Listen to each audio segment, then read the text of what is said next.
Olá pessoal, podcast Centro Cultural Maria Bugra. Hoje aqui com uma personalidade, um grande amigo meu aí de mais de quase 30 anos, né? Quase 30 anos, né? Aí de Curitiba, morou muito tempo no Equador.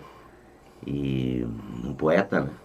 Um grande poeta, né? Ontem nós estivemos reunidos aí, lendo algumas poesias.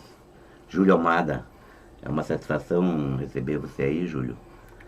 A satisfação é minha, né? Eu falava no Equador, conversava com você e dizia, um dia eu vou conhecer aí o Centro Cultural Maria Bugra, né? Sim. E aconteceu, né? Eu queria muito conhecer. Bonita aqui. A camisa, Fernandinho. A tua também. Então, eu queria muito conhecer aqui, né, o espaço, que é um espaço muito inspirador, vamos usar uma palavra. E você tem no teu currículo aí produções culturais, teatro, dramaturgo, né?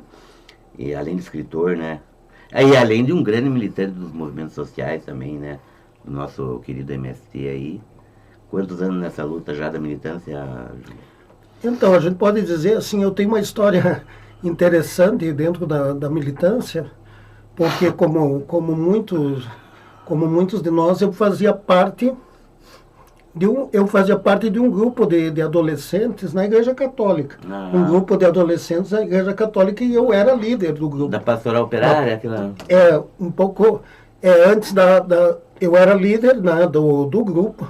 E um dia eu conheci um grande amigo meu, se chama Joaquim Barron, Barron que é padre, que é um padre, na época era seminarista. E ele começou a me mostrar algumas realidades mesmo. A gente tinha aquelas comunidades do Xaxim, aquelas comunidades dos anos 80, sim, que existia o grande problema comunidade base, né? A comunidade base, ali da regulação fundiária, né? Que, pô, Curitiba tinha 270 favelas, não sei, deve ter por aí ainda, não resolveram, né? Não resolveram. E daí eu fui, aos poucos, na verdade... Favela não era de ocupação, desculpe. Eu fui entrando no movimento, comecei também uma militância partidária, né?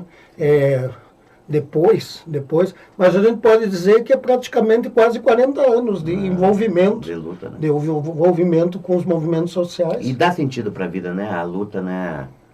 A luta de classe, o sentido, né, de você estar contribuindo com a tua presença no mundo de forma efetiva para transformar a realidade, né? Como a frase não é minha, né? Mas é uma frase que resume tudo. Só a luta muda a vida, né? Olha aí. Só a luta muda a vida. A frase não é a minha, mas a frase é uma frase hoje contemporânea, uma frase que faz muito sentido. Só a luta muda a vida. E você é atleticano também, né? Também, né? Não é brincadeira aí. Porque, assim, você... Quantos livros já, Júlio? Na verdade, assim, em 2019, quando foi lançado o livro 50, haviam 11 livros publicados. Depois eu publiquei mais 2 livros. Então, são mais ou menos 13 livros. É que alguns são como a junção, né? Mas são praticamente 13 livros. Né? 13 livros.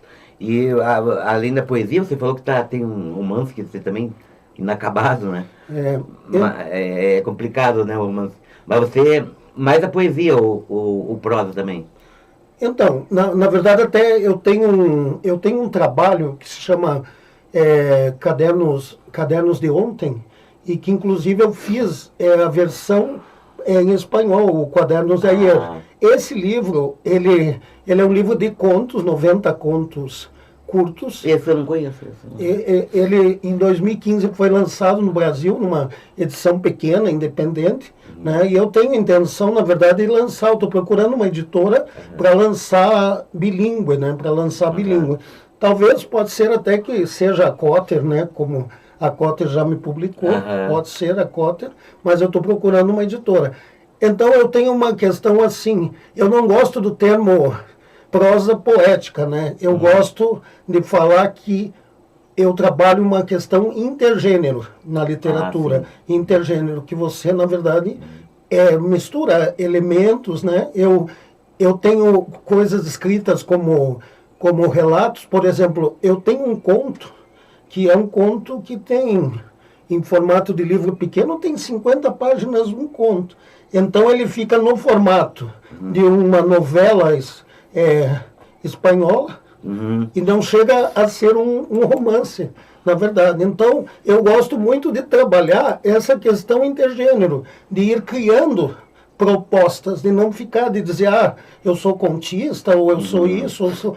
E agora, tem um romance que eu escrevi em 2006, e foi um romance que eu escrevi em espanhol, originalmente. Que você é fluente nos 2 idiomas, né? Sou fluente nos 2 idiomas. E, na verdade, como eu comentei um dia desses, assim, eu gosto de pensar, né, mesmo em espanhol, eu me sinto bem comunicando, né? Ontem nós estávamos ouvindo umas cúmbias ali, né? Comunicando mesmo. O rock latino, né? O rock do... Porque, Júlio, nós dialogamos pouco com a América Latina, né? Nossos irmãos estão aqui do lado e a gente é mais americanizado do que latino, vamos dizer, né? Propriamente dito, né? Então, veja, eu saí do Brasil a primeira vez com 17 anos, peguei e fui Bolívia, Peru, fui para o Equador, mas eu morei na Bolívia inicialmente, mais de um ano, e jovem, e bem jovem, não tinha nada, e eu costumo dizer o seguinte, porque tem uma frase que diz: o verdadeiro lugar de nascimento é aquele lugar que fez você olhar para você, ter um outro sentido. Então a América dos povos originários, né, fez eu olhar para mim e eu tive um sentido realmente do que é a luta real, o que é a luta real, a luta do nosso povo, dos nossos povos. Então, depois dessa viagem, a minha vida mudou totalmente. Por isso que muita gente diz, eu faço uma piada, né? O pessoal pergunta assim, de onde você é? Eu falo, eu sou do mundo. Mas onde você nasceu? Eu falo, faz tanto tempo que eu nem me lembro, né? Porque, na verdade, assim, o importante é a gente ter essa identidade. Eu tenho essa identidade sul-americana, né? Nas entranhas, vamos dizer. Nas entranhas da vivência, né, que eu tive de diversos movimentos culturais, militância política desde os anos 80 também, né? Então, isso foi construindo uma identidade, para mim, uma identidade e uma inquietação, né? Julio, você veja bem, eu estou deixando você falar bastante, né? Porque o Javier, um abraço para o nosso amigo Javier, nós estávamos comentando, ele vai fazer um podcast, veio o Javier, mas você quer falar, tá bom, outra coisa. Júlio, mas me diga uma coisa, como que você caracteriza a tua poesia? Assim, porque tem a imagética, tem a intimista, tem uma série de rótulos, né? Tem muita gente que até evita rótulos, né? Assim, eu, por exemplo, para agora falar de mim, mas estava falando dessa questão do intergênero, né? Eu tentei, assim, também vários misturar, né? E assim, eu tenho uma coisa muito telúrica, eu acho, do Fernando Pessoa e tal. E eu notei teus poemas, tem poemas urbanos, tem poemas de amor, tem poemas, né? Você também é bem eclético, assim, né? Como que você caracteriza a tua poesia? Se é que é possível isso? Eu acho que não é possível, assim.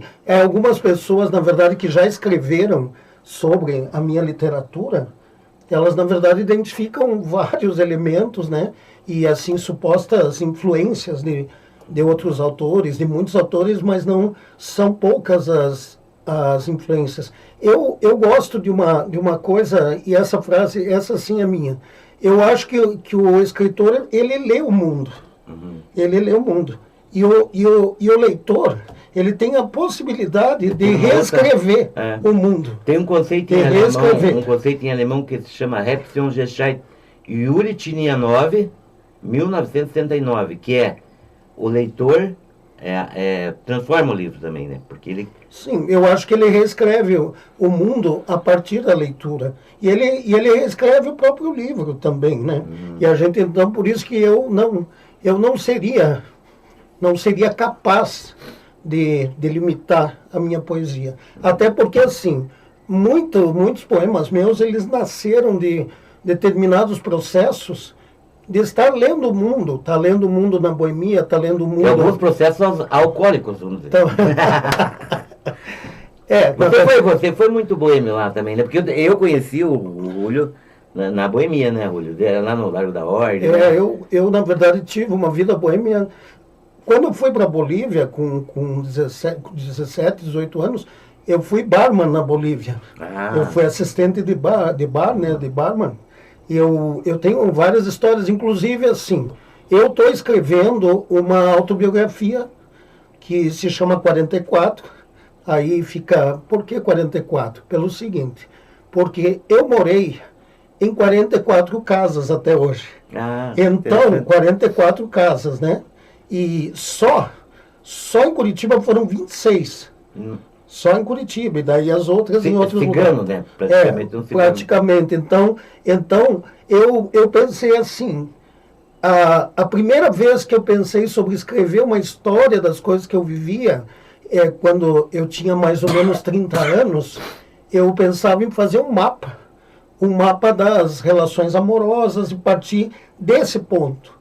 E hoje, na verdade, assim, não que as relações amorosas vão ficar fora dessa história, mas para mim o mapa hoje são as casas. São as 44 casas. E hoje eu voltei, né? Voltei para o Brasil, depois de quase 9 anos no Equador. Eu estou há 8 meses em Curitiba. E a casa que eu moro hoje é a casa 44, e é a casa onde vai ser escrito o livro. É legal esse simbolismo, né? Então, e eu precisei buscar, na verdade, esse mapa. Porque, assim, você falou da Boemia, até comentei um dia, eu fiquei quase 9 anos, os últimos 8 anos, sem ter uma vida boêmia. Lá no Equador não tinha uma vida boêmia. Só que daí, quando eu voltei agora, e eu experimentei de novo a boemia, eu cheguei à conclusão seguinte: hoje a boemia já não gera um processo cultural, né? Para mim. Nós estávamos falando isso, né? Porque parece que virou uma coisa assim muito árida, porque antigamente eu me lembro, a gente ia em Curitiba, o Fajardo, nosso amigo, né? O ex-diretor da Biblioteca Pública, um grande também militante dos movimentos sociais, uma pessoa, né, ilustre. E nós tínhamos aquele diálogo, né, de crescimento mútuo, de dividir experiências. As pessoas liam muito, né? E hoje, quem que lê? Ninguém mais lê, né, Júlio? É bastante complexo, assim. Hoje, eu acho assim, se por um lado eu fico um pouco até perdido de, por exemplo, procurar dentro da boemia de novo esse processo, esse estopim, né, para dar início a um processo de escrita, é bom também, por outro lado, porque me leva hoje a procurar outros processos. Então, por exemplo, isso que eu estava comentando contigo, de criar um mapa, de ter símbolos para escrever, de partir de algo que está desenhado e não da experiência. Por quê? Porque, na verdade, o que eu preciso é explorar a memória, né? Porque se eu vou escrever uma autobiografia, eu preciso explorar a memória. Eu tenho muito esse negócio da regressão, sabe? Mas uma coisa que eu ia te perguntar, você analisa sistemas também, né? Que é uma coisa assim, parece um paradoxo, né? Eu sou, na verdade, assim, eu fui professor e professor universitário, praticamente são 27 anos no total, já fui professor de língua portuguesa, de literatura. Também no Equador eu dei aula lá também no Instituto Brasileiro Equatoriano, o IBEC, que é ligado à embaixada e que é o avaliador oficial do CELPE-BRAS, que é o exame mundial para avaliar o nível de português, né? Mas eu, na verdade, eu trabalhei em diferentes áreas, fiz diferentes coisas, tenho essa formação como analista de sistemas, porque quando eu era muito jovem, eu não tinha, eu militava, sofri muita perseguição política desde jovem, e eu precisei escolher um caminho prático também, eu precisava ganhar algum dinheiro, porque eu fiquei praticamente na minha juventude, dos 21 até quase 24 anos, sendo perseguido, não tendo emprego, tendo filho pequeno, difícil, porque né? Era difícil, né? A gente sofria muita perseguição, né? Eu costumo dizer que a ditadura militar, ela está presente ainda com seus tentáculos, mas ela oficialmente mesmo, ela terminou mais ou menos em 89, em 90. E não foi assim ficavam antes. Os resquícios, ficavam. Né? Até hoje, né? Veja. Eu tive minha casa invadida em 89. Inclusive o Javier morava comigo, a casa foi invadida, os caras por questões políticas, eles invadiram a nossa casa, né? Então... Mas, Julio, eu queria te perguntar também, você é barman, então eu não sabia dessa tua habilidade, se eu soubesse você deve fazer, sabe fazer mojito? Sei fazer mojito. É a bebida do Hemingway, né? Sei fazer mojito. Inclusive tomei mojito na Bodeguita del Medio, em Cuba. Nossa, é lá onde legal, tem cara. Escrito, onde o Hemingway frequentava, na Bodeguita del Medio, né? mesmo, né? Que as paredes estão lá velhas, daquele jeito, tudo escrito. Eu escrevi nas paredes Você lá. chegou a ver o Buena Vista? Não, é assim, pessoalmente não. Eu fui para Cuba eu tinha um grande sonho de ir para Cuba. Você então vai para Cuba, você foi mesmo? Fui para Cuba. Eu fui para Cuba em 2007. E é interessante isso, veja, eu trabalhei em projetos internacionais na área de tecnologia. E isso me possibilitou ir para Cuba, por exemplo. Eu fui a trabalho para Cuba. Né? Fui para Cuba e para outros países, fui para 6 países, trabalhando nessa área também de tecnologia. Então, mas foi muito interessante a experiência em Cuba. Também deve entrar lá nas escritas, né? E, escute, mas me diga uma coisa, desde quando que você é atleticano? Desde pequeno, na verdade, eu... Mas chegou aí no Joaquim Américo? Olha, eu não só fui, como da janela do meu apartamento... É música isso, né? Da janela. da janela lateral. Da janela lateral, Eu via o estádio, porque sabe onde eu morava? Eu morava no beco do Atlético. Sei. Ali na Madre Maria dos Anjos. Ali. Morei na Brasília de Tiberê, na outra esquina. A Praça Afonso Botelho ali, né? Mas a praça é lá do outro lado. Tá lá. Então, na Brasília de Tiberê, com a Madre Maria dos Anjos. Então eu via ali o estádio. Eu achava essa arquibancada de madeira, né? Não, era... Aquela e ainda o Joaquim Américo tinha 5 filhinhos de tijolo, assim, mais 5 pra cima. E era legal quando a gente jogava contra o Colorado, sabe? Porque daí eles gritavam pra gente... a gente gritava para eles favela, porque eles moravam lá no Capanema, e eles gritavam para nós chiqueiro, porque tem aquele rio ali que fedia pra cacete, né? Aquele negócio. Uma vez eu estava assistindo Atlético Agrosséries lá, dormi debaixo de pinheiro, as formigas quase me engolou, eu acordei. O jogo estava tão bom que eu dormi. Mas de tudo isso fez parte da vida da gente, né? Mas você sempre morou mais ou menos em Curitiba, né? Por ali, né? Naquela região ali, né? Assim, morei em vários, como eu disse para você. Tem 40? Eu morei em 26 casas em Curitiba, só em Curitiba em 26 casas. E eu morei em várias cidades também.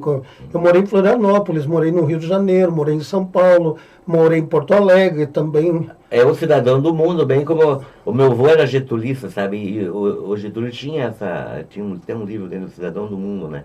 E me diga uma coisa, aproveitando esse teu lado boêmio, qual que é a diferença entre a brasileira e a latina, a mulher brasileira e a latina? No fim você foi casado, né, com uma equatoriana, né? Isso. Por 8 anos, né? Acho que casado. Isso. É difícil, assim, na verdade, caracterizar uma diferença. Os latinos são mais conservadores, né? Um pouco mais, sim, né? são mais... Por exemplo, vamos falar do Equador em particular. O Equador é um lugar onde as pessoas são muito formais. Sim, mas na América Latina extremamente formais. O Equador, assim, é extremamente formal. A ponto, por exemplo, de crianças na escola serem chamadas pelo sobrenome e serem tratadas como usted. Então, assim, é muito formalismo, bastante formalismo, e isso se reflete nas relações também. O Equador, ele tem uma... Na política também, né? Na política também. São católicos mais conservadores, né? Sim, na verdade, o Equador ele tem uma característica muito interessante, que a posição geográfica dele favorece. Ele tem o litoral, a Cordilheira dos Andes e a Amazônia. Então você consegue tomar café da manhã no litoral, almoçar na Cordilheira dos Andes e de tarde, de noite, tomar uma cerveja num boteco lá na Amazônia. Então, uma coisa impensável para um brasileiro, porque um brasileiro, a maioria dos brasileiros que não são do norte não conhecem a Amazônia. É difícil uma pessoa... Eu conheci, eu fui trabalhar em Belém, até por causa também da minha profissão lá, que eu trabalhei num projeto dos bancos no ano 2000, e eu viajei 18 capitais do Brasil. Então, e você imagine que nós no Brasil temos 27 capitais, e eu conheci 18, me faltou. Então, assim, o Brasil é imenso, assim. Sim. Eu, quando dava aula no Instituto, a gente dava... Aos próprios brasileiros, desculpe, não tem noção do que é o tamanho do nosso país, né? Muitas vezes, né? Sim, não tem noção. Veja, eu dava aula no IBEC, e a gente dava aula de português e de cultura brasileira. Então, a gente falava sobre o Brasil, e eu acredito que os meus alunos hoje, eles sabem mais do Brasil que muito brasileiro. E antes eles não sabiam. Para você ter uma ideia, toda a região norte ali, a Amazônia, o Pará e o Amazonas, eles são 9 vezes o tamanho do Equador, 9 vezes. Sim. 9 vezes. Você imagina, assim, a dimensão e a importância que a Amazônia tem. E o Equador tem uma Amazônia muito, muito fantástica, fabulosa, né? E na América Latina, sim, a presença indígena, né, é mais forte, né? Porque não exterminaram totalmente, ficou uma herança maior indígena, né? Você veja que é interessante, eu já falei algumas vezes que em outras conversas, é interessante você analisar, por exemplo, os dados. No Equador, existe um número de mais ou menos 12% de indígenas. 12 só. E os mestiços, que são, na verdade, né, é o branco com indígena e tal, aí é a população maior. Mas é uma presença mais forte, assim, do sangue indígena. Sim, do sangue, sim. Tem uma frase também que não é minha, que diz assim: todos nós... Sim, temos sangue indígena, ou no corpo ou nas mãos, né? Então, infelizmente é assim, né? E o que acontece? São 12%. Agora, a Bolívia já é uma realidade diferente. Sim. A Bolívia tem 82% de povos e nacionalidades indígenas mesmo. 82%. Sabe que eu estava lendo uma coisa interessante esses dias? Tem o chamado Menino de Montana, que é assim, 12 mil anos mais, assim, que desmente toda aquela teoria que os caras descobriram. Isso é de Montana porque lá nos Estados Unidos. Então eles pelo DNA, eles estão distinguindo as levas de imigração, então vieram da Ásia, mas não foi uma só, lá por cima, Estreito de Bering, acho que é, né? Isso. Não foi só uma, então, mas isso é tão rico, sabe, você descobrir assim, por exemplo, aqui no Brasil, as idades estão regredindo, assim, voltando para trás, no sentido de 12, 30, 15 mil anos, tem gente na Amazônia já com comunidades, né? Não é o Ratabaná, não é outra coisa. Mas, assim, a presença indígena que foi banida do mapa, né? Porque simplesmente houve um extermínio, né? Eles falam, o Stalin matou milhões, e os caras fizeram o que aqui, meu Deus? Eles exterminaram, né, milhões de seres humanos. Então é um preço que foi pago, né, da dita colonização. E as pessoas acham que, por exemplo, aqui onde que a gente... Estou morando, por Prudentópolis, o pessoal fala assim, não, mas os imigrantes, dá a impressão que eles chegaram aqui e não tinha ninguém, né? Acontece que daí tinha uma foto esses tempos ali, assim, o cara lá, a família, também eles sofreram muito, porque prometeram um monte de coisa, chegaram aqui, uma vida dura realmente, e o cara colocou a família lá e falou, ó, ninguém tá rindo porque era um tempo muito difícil. Aí eu postei embaixo assim, mas estão vivos, né? Porque os índios já tinham sido mortos, né? Então, você viveu muito essa questão de ter uma cultura, outras culturas latina e indígena também, né? Isso. Na verdade, assim, é vivo, né? Isso é vivo, né? Agora mesmo é vivo, apesar de não ser um número grande, digamos, percentualmente de indígenas no Equador, mas é uma força produtiva muito importante, a ponto de que se param de realmente de plantar, as pessoas não comem, né? E são massacrados. Agora, há 2 dias atrás, terminou o paro nacional, né? A greve geral no Equador, e foi massacrado os movimentos indígenas. É o milionário que está lá, né? Você imagina você ter um presidente de um país que é filho do homem mais rico, que deve 100 milhões de dólares de impostos, e que ele usou os anos que ele está para diminuir a dívida dele para 6 milhões. Não, sabe assim, aquela mentalidade assim que eu acho que é assim, não, ele é rico, não precisa roubar. Rico não precisa roubar. Ah, me desculpe, né? Porra. O poder econômico, na verdade, ele se transforma hoje. Antes, na verdade, eles usavam os funcionários, né? Os representantes, os políticos profissionais, mas hoje os próprios milionários, bilionários, eles são os agentes diretos do poder político. Você veja o Noboa lá, o próprio o Elon Musk dentro dos Estados Unidos, do Estado, né? Do Estado, e controlando. Então, poder econômico é poder político. Sim. É poder político. Né? E não deveria existir, já que a gente tocou nesse assunto, eu acho que não deveriam existir bilionários. Essa possibilidade, né? Não deveria existir essa possibilidade. A concentração de renda é absurda, né? Essa possibilidade, porque isso não está relacionado com consumo. Isso está relacionado com o poder que eles exercem sobre a vida das outras pessoas. Aí os caras têm aquela ideia assim, né? Não, porque o Estado... Acontece que eles já dominam o Estado. O poder econômico, apesar de toda a legislação, quem elege, né? Então, assim, e ainda é um obstáculo para eles. Porque quando essa história, toda essa balela aí que os caras inventaram, de que nós vamos pegar e abolir o Estado, porque vamos deixar a iniciativa privada vai... Cara, será que essas pessoas têm noção, né, do que é a iniciativa privada? A iniciativa privada é autoritária. Veja o que aconteceu com o Brumadinho, da Vale. Veja quantas coisas a iniciativa privada faliu. A Light no Rio de Janeiro, a ALL aqui no Paraná, que foi dada a ferrovia para os caras. Só que daí você pode... contra o governo você pode protestar e mudar, né? Agora vai você protestar lá na Vale, lá, contra alguma coisa, os jagunços tudo com a arma na mão. Então, assim, é uma ilusão, isso foi vendido para os jovens, né, Júlio? Como se a iniciativa privada fosse muito deficiente, né?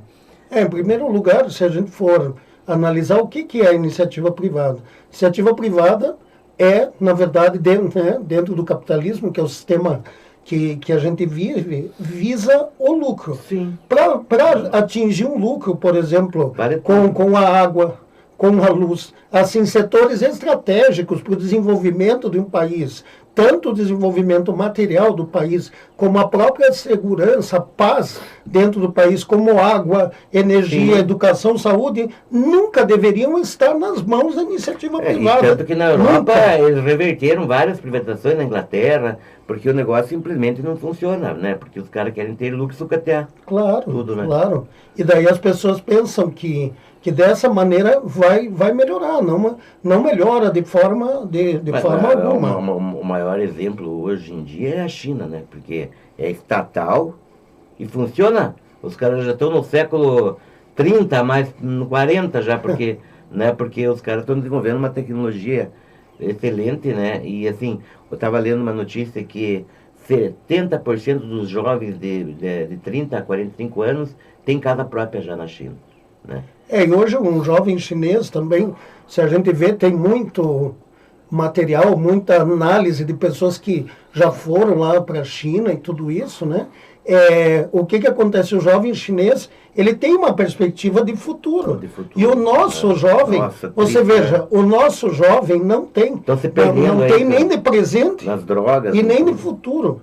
E veja, a nossa geração, estou falando eu, você tem um pouco de diferença de idade, mas a gente praticamente... Eu sou bem mais novo. É a mesma geração. A nossa geração também é a geração que não vai se aposentar. Por exemplo, eu sou da geração que não vai se aposentar, porque os caras mudaram as regras. Quando for me aposentar, vai demorar um pouco mais, entende? E tudo aquilo que aconteceu ali foi para tirar direito do trabalhador e para massacrar, né?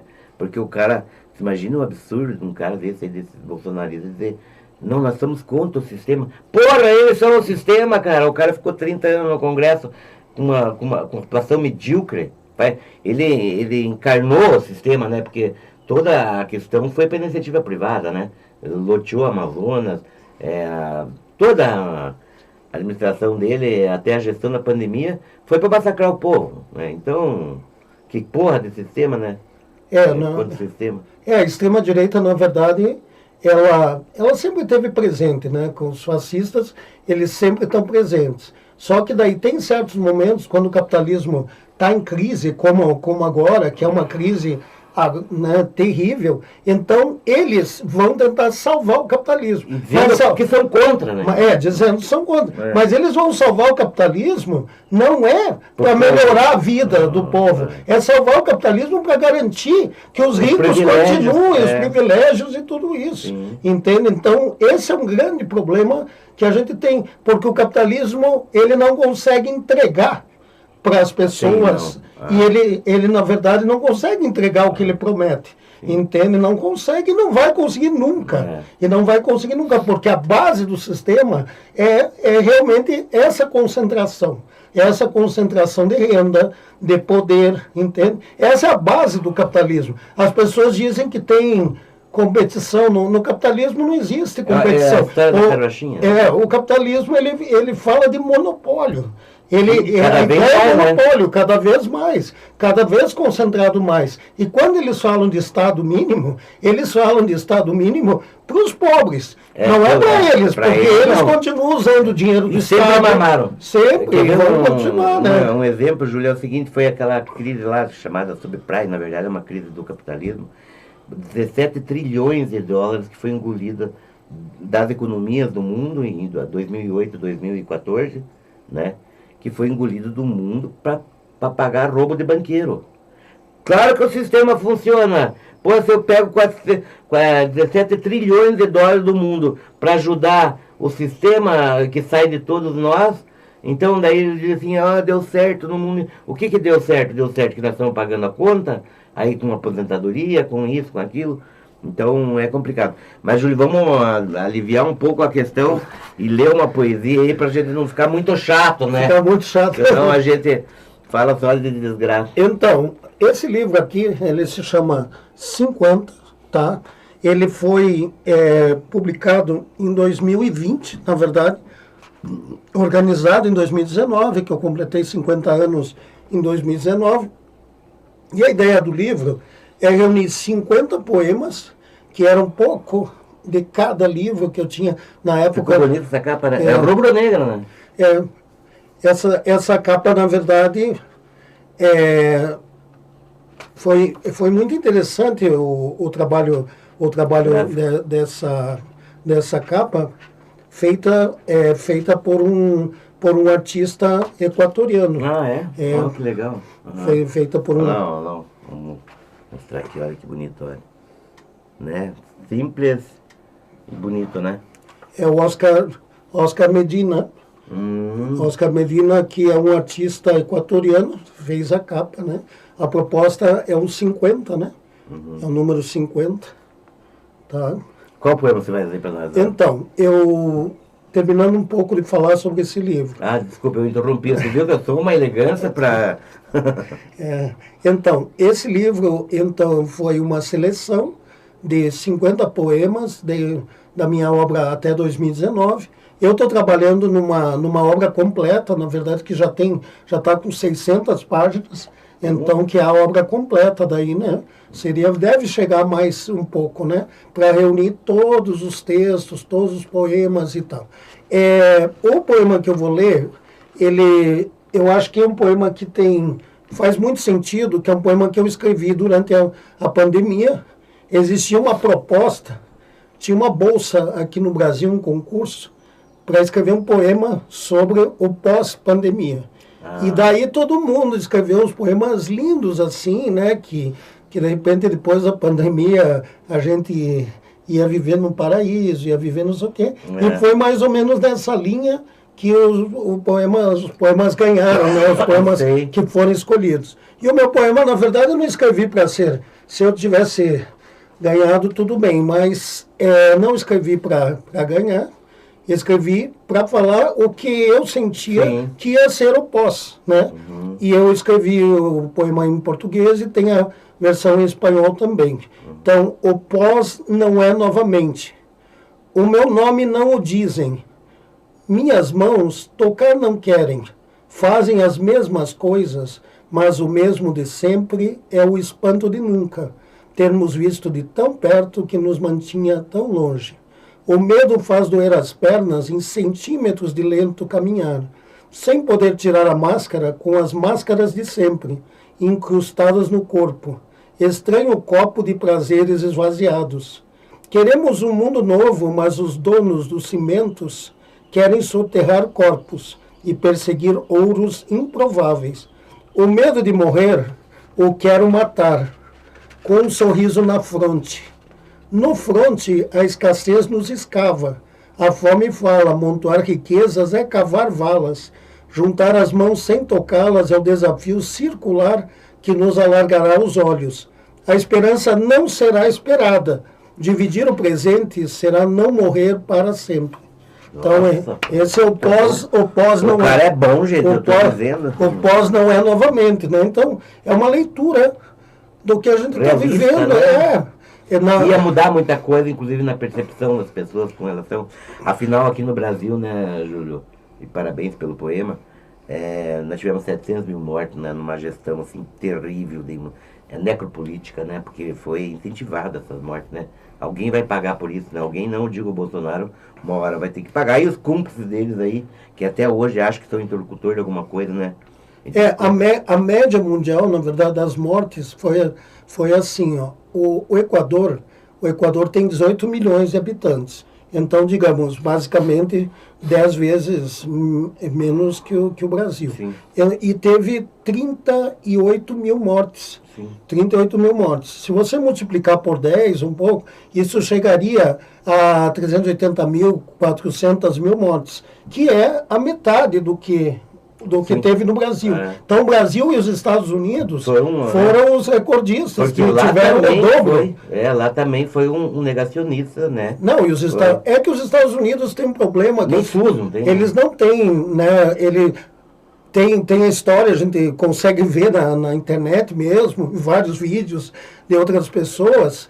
O cara lá dos Estados Unidos, ele não chama uma ambulância, porque ele vai ter que pagar uma fortuna só para andar de ambulância. Entende? Então, o que acontece? O cara tem que vender a casa, né? Muitas vezes, dependendo do que ele vai fazer, então a gente tem que valorizar um sistema público que existe no Brasil, que na verdade dá um suporte, inclusive para as doenças terminais, para cirurgias de alta complexidade. Eu fiz cirurgia de alta complexidade pelo SUS. Entende? Então, é coisa que não. Nos Estados Unidos, você tem que gastar 300 mil reais para fazer uma cirurgia, que aqui você vai lá, é feita a cirurgia, se for necessária, você tem que esperar, logicamente, algum tempo. Agora, se for uma cirurgia de emergência, como foi o meu caso, é rápido, uma cirurgia de fratura. O Hospital Trabalhador em Curitiba, ele é referência na América Latina né, traumatologia, de Campo Largo também tem. Campo Largo também, né? Então, a gente tem que valorizar. Então, os Estados Unidos, tinha gente morrendo na rua. Tinha gente morrendo na rua. E morrendo na rua porque não tinha. Júlio, deixa eu falar uma coisa pra você. É que eu vi o título do teu livro e pode ver que eu vou... Porque, na verdade, a gente vive isso. Até lembrei agora que você colocou... no auge da pandemia ali, não tinha como... Eu escrevi também um poema, o Trem da Morte, sabe? Que é, assim, dando spoiler, né? A pessoa entrou no trem, tava todo mundo morta, e tinha gente morta no trem, e o pessoal tomando Coca-Cola e levando a criancinha simbolicamente para ser beijada pelo maquinista, que era o próprio demônio, né? Que estava levando todo mundo para a morte. Ele falou, mas vocês não estão vendo que estão mortas as pessoas? Então parece assim, as pessoas não querem ver, né, o que foi feito no nosso país. Por quê? Porque tem gente cúmplice dessas mortes, meu Deus do céu. Tomar remédio para vermes, para matar vírus, é coisa de retardado. Eu não posso nem usar essa palavra, porque essa palavra já é pejorativa com relação à doença, né? Mas são pessoas más, né? O extremamente ignorantes, né? Que incentivavam tomar remédio falso para mandar o povo morrer, né?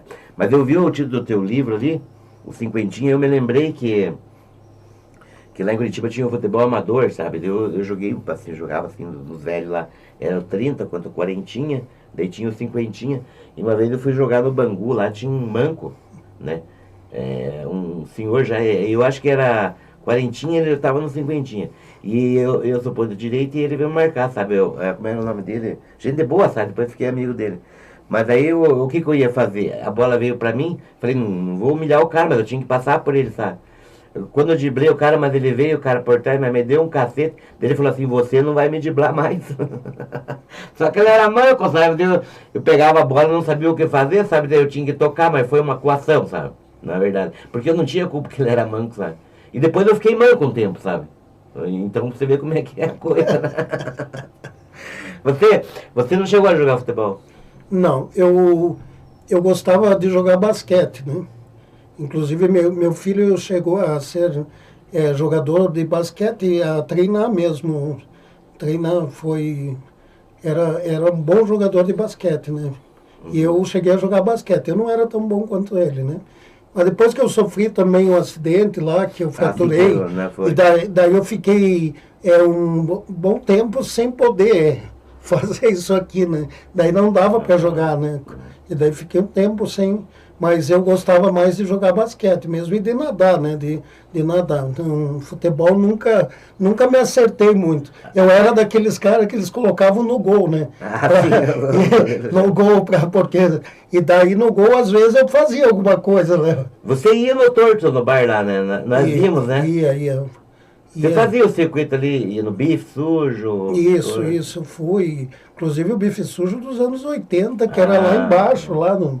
Né, ali lá embaixo, né? Que até o Leminski ia. Isso. Eu cheguei a frequentar lá, né?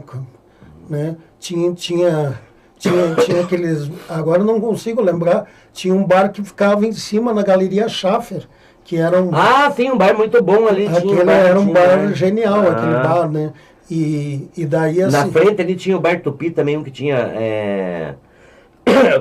Tinha um piso de almofada de madeira, tinha mesa de sinuca na frente, sabe?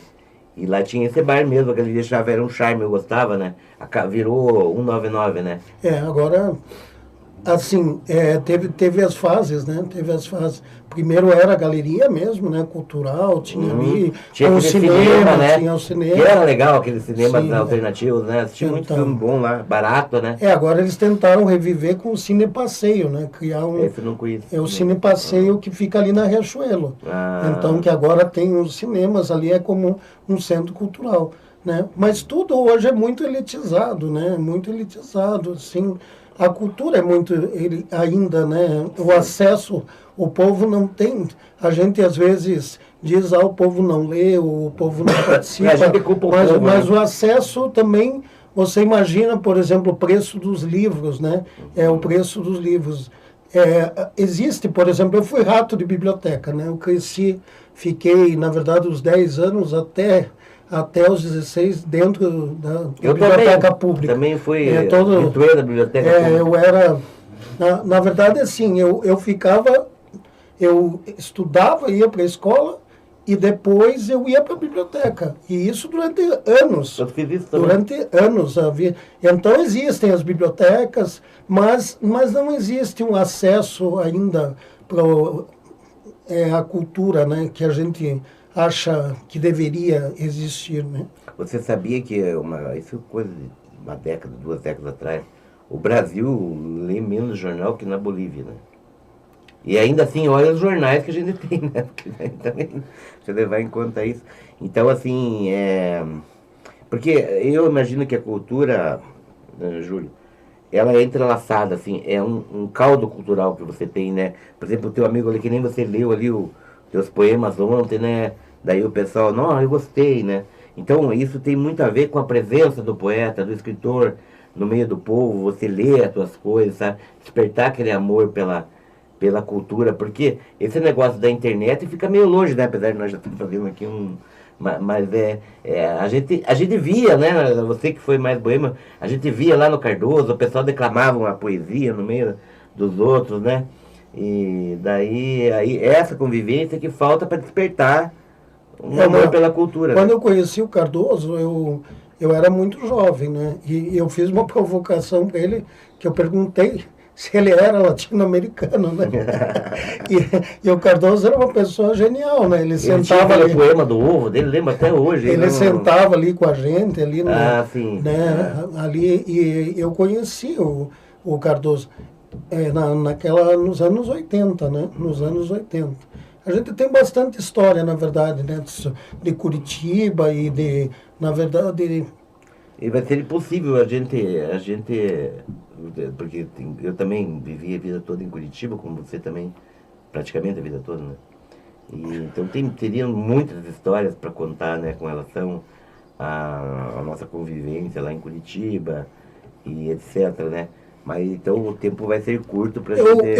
Eu vou ler para você, já que a gente falou de Curitiba, eu acho importante, né? Que senão eu estou muito comportado, né? Nós estamos até comportadinhos, né? Nós estamos muito comportados. A gente já foi melhor, né? Vamos perder um pouco. Então é o seguinte, eu vou ler para você uma trilogia e eu vou escrever o número 4 também. Eu escrevi um poema que se chama Adeus, Curitiba. Então ele tem o Adeus Curitiba, o Adeus Curitiba 2, o Adeus Curitiba 3, e vai ter o 4 e o 5 provavelmente, que agora eu voltei, né? Que foi uma crítica mordaz, né? Eu vou ler os 3 aqui para a gente ter uma ideia, né? Então, Adeus Curitiba. Te entrego a Deus Curitiba, cidade que sempre nos pariu para dentro, que sempre fez vista grossa e um olhar sonolento, de todos tão iguais e todos separados cruelmente, do olhar longe e a resposta gemendo em silêncio. Não fale com estranhos, mas, por favor, não se assuste no espelho. Acho que já faz tempo que o outro não te consegue mostrar você mesmo. Aqui aprendo a morrer e peço, não me mostre vida empolvorosa, porque eu verso sobre ficar na minha, só para não sair de moda. Então esse é o Adeus Curitiba 1, vamos pegar o 2 aqui. Eu já tenho material para o 4 e para o 5. Mas é o tipo de poema que a gente vai escrevendo devagar. Então vamos ver aqui. Você sabe que Curitiba começou a mudar quando os artistas começaram a ir para lá, porque... Né? É isso que eu ia comentar também. Você falou da vivência em Curitiba. É que assim como Rio de Janeiro, São Paulo, como qualquer cidade que existe no mundo, até Prudentópolis mesmo, que eu estou tendo o prazer de conhecer agora, não existe uma... só Prudentópolis, existiram muitas Prudentópolis no transcurso do tempo. Curitiba também existiram muitas, ontem e hoje. Tem a do Dalto Trevisan, né? Tem muitas Curitibas, na verdade. Adeus Curitiba, parte 2. Te entrego a Deus Curitiba, cidade que sempre nos pariu para dentro. Moro na rua, chuta quem nela mora. Água fria no teu sono é o nosso calor humano. A vida é mercadoria para quem não vale um osso, que é duro de roer com a morte até o pescoço. Curitiba não me consola, a Nossa Senhora não dá luz. Desconheço com quem falo, só a luz na indiferença apagada. Cantar a cidade é esquecer quem sofre. E esquecer quem sofre é a cruel sinfonia da nobreza, sustentada por gente que morre de pobre. E o Adeus Curitiba, parte 3... Imagine como que vai ser o 4, né? Adeus Curitiba, parte 3. Adeus Curitiba, a cidade que sempre nos pariu para dentro. Não jogue bala no chão. Aqui é uma cidade limpa onde se joga sujo. O tempo da ordem é largo, mas não é cumprido. A faca na bota vence a revista. A bota na face viola o previsto. Então esse é o Adeus Curitiba 3. Olha. E daí vai ter... É uma crítica, né? Tem muita gente... Tem alguns poemas de Curitiba também, assim, nesse sentido, assim, interessante, porque a gente tem esse olhar crítico. Eu me lembro, Júlio, quando ali na catedral, o pessoal colocou aqueles negócios lá de ferro pontiagudo para os mendigos não dormir naquele calor ali da lâmpada, né? Que ficava em baixo para cima. São Paulo, eles fizeram, né? O padre Júlio Lancelotti fez lá um manifesto, um protesto contra o que eles fizeram debaixo dos viadutos, lá que eles puseram também as pontiagudo e tudo isso. É uma coisa da extrema-direita, um ódio ao pobre, né? Um ódio a quem cuida dos pobres, um ódio a quem luta pelos pobres. Então, assim, uma coisa escrachada, né? Dá para ver, assim, e isso se traduz, né? Porque é o que tem ali no poema, né? Sim. Moro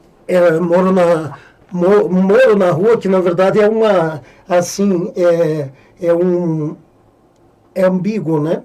Porque, assim, é o moro e o moro ao mesmo tempo, que é a mesma palavra. Então, moro na rua, que é justamente quando, assim, chuta quem nela mora. Água fria no teu sono é o nosso calor humano, porque é o que fizeram em Curitiba, que jogavam água, né? Iam jogar água nas pessoas, entende? Né? Então... É cruel, né? É cruel, entende? Então é uma leitura... Eu vou escrever o 4, 5, seria até interessante escrever um livro, né, cara? Escrever um livro só dos poemas. Você sabe, Júlio, que, assim, tem umas coisas interessantes, porque aí na década de 30 tinha o Palestra Itália, né? E naquela época lá. E o pessoal cantando os hinos pro Mussolini, né? E a Gazeta defendendo, né? Não é à toa que virou. E dizem ali, né, que foi um movimento, o fascismo foi uma realidade na capital, a gente não pode negar, né? E eu nunca me deixei enganar, assim, sabe? Quando começou aquele negócio lá, daqui o PT, aqueles caras espumando naquela banquinha da 15 ali, eles botavam o negócio lá e começava assim, não, agora nós pegamos os caras, né? Então, tudo uma coisa artificial criada para estimular o ódio, né, entre as pessoas e criminalizar um partido de esquerda que nasceu das lutas populares e tal. E tudo bem, tem outro lá. Agora, pegue a realidade daquilo que a direita já fez nesse país, né, de 500 anos aí. E ultimamente também, né, porque você vê aí, estão tudo lameado aí com emenda secreta. Toda parte, né, tem... Cara, nós estamos enfrentando, a gente sabe que não é uma questão moralista, você estava dizendo até ontem que o próprio sistema é corrupto, né, Júlio? Viu como eu paro assim de repente, porque eu acho que eu estou falando demais. Não, tá. Interessante a conversa. A conversa... Aonde que nós achamos teus livros? Passe aí para o pessoal. Então, esse livro ele foi publicado pela editora Cotter. Ele pode ser comprado no site da editora Cotter, né, comprado online. Também vocês depois vão ver aqui as referências no meu perfil no Instagram, também tem o link lá no Instagram. Júlio, é o nome, né? Júlio Rutiaga Almada, esse é o meu Instagram. Aqui, ó. Júlio, assim, né? Júlio Rutiaga Almada. Depois eu vou colocar. Isso, é o meu Instagram, eu tenho também perfil no Facebook e eu tenho um site, julioalmada.net. Lá tem alguns poemas também. E tem o Facebook também, né? Tem o Facebook, também tem o Instagram. No Instagram eu tenho feito, na verdade, assim, vídeos, veiculado vídeos e também em defesa da causa palestina. Sim, que eu já, na verdade, há uns 25 anos eu já... E, inclusive tem uma história que eu conto muito para as pessoas, que é assim... Existe o problema da ocupação, 78 anos. Agora, veja, eu tenho 56 anos. Eu aprendi a ler quando eu tinha 5 anos. E aprendi a ler em casa, assim, sozinha e tal. E um dia, eu lembro até hoje, eu tinha 5 anos, isso faz 51 anos. Eu peguei um jornal, que antes era comum a gente ter jornal em casa, né? A gente tinha assinatura do jornal. Peguei o jornal e tinha uma foto de um tanque de Israel, dos sionistas, um tanque indo para cima de uma criança pequena que era um pouquinho maior do que eu, com uma pedra na mão. Então, 51 anos, a ocupação tem 78 anos. Os fanáticos aí falam, nem sabem o que aconteceu. Eles não sabem o que está acontecendo. Porque os caras são terroristas, mas o Israel foi terrorista durante... Matou criança, matou... São 78 anos de ocupação. E teve também... Não justificando, né? E teve a colonização anterior, a colonização britânica anterior também. Então é interessante que as pessoas tentem conhecer a história e que a gente não ache que um povo vale mais que o outro. É como o presidente Petro falou, não existe povo escolhido de Deus. Aqui, todos os... Tá tocando aqui, desculpa aqui. Olá, Petro! Parabéns, presidente! Então, na verdade, assim, o Petro falou na ONU, não existe povo escolhido. O povo escolhido de Deus são todos os povos da humanidade. Sim. Não existe uma vida que vale mais que a outra. Não existe. Não, né? A noção de que alguém é superior. A gente não pode, na verdade, achar que é normal. Isso é nazismo. Que se mate toda uma etnia em um determinado lugar. Absurdo, entende? Então a gente não pode achar normal. O mundo está se levantando, hoje praticamente o mundo inteiro está... Almada, nós estamos chegando aqui ao final do nosso... A gente gosta de falar, né? A gente fala demais. Eu só quero fazer uma pergunta derradeira, assim, será que nós vamos conseguir sair da segundona? Porque eu nunca vi um time tão ruim do Atlético. Tá complicado o negócio, né? Deus. Os caras eram um passo de 2 metros, né? Tá complicado. Eu tinha esperança, né? Mas agora... Olha, aquele jogo... Eu acho que não sai, né? Aquele Atlético foi um dos mais medíocres. Até o Coxa e o Atlético, 2 medíocres, assim. Meu Deus, os caras não sabem dar um drible, né? Eu nunca vi um time tão ruim. Mas, Júlio, eu quero te agradecer pela tua presença, meu amigo, de você vir aqui me visitar, né? As portas estão abertas aqui para você. Estamos pensando em fazer alguma coisa no teatro aí, né? E parabéns pela tua luta, Júlio. Eu sei que você é uma pessoa que dedicou parte da sua vida na luta pelos movimentos sociais. Às vezes poucas pessoas o reconhecem. E a gente mesmo tem uma descrição para não ficar se colocando como uma... Mas a gente tem que reconhecer a luta dos companheiros, né? O esforço, né? Como eu disse, só a luta muda a vida, né? É só a luta muda a vida. Aí é uma pequena contribuição. Mas se cada um desse a sua pequena contribuição, a gente realmente teria...